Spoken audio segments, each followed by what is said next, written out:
This is Ngu, an alkaline substance used to make abacha.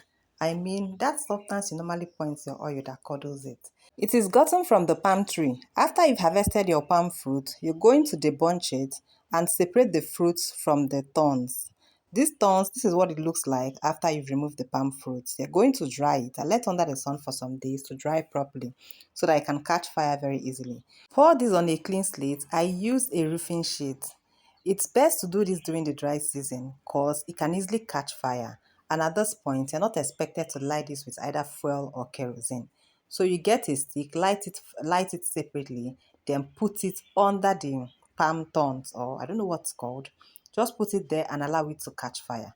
You're going to leave this to burn properly until it completely burns down. Growing up, we all used potash to make abacha. You know what we call mana abacha, or you want to make ncha.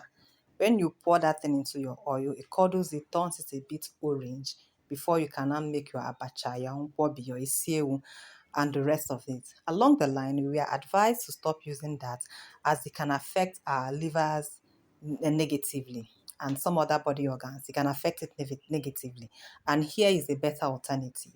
So since we have a better alternative, I think it's best to stick to the one that is healthier. So at this point, I had lit it up. It was gradually coming together, gradually burning. It was a sunny day, so I didn't have to struggle with the rain, and we had enough breeze that supplied oxygen to let this burn completely.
This is the final result. Store it in a cool, dry place and use as you desire for your abacha.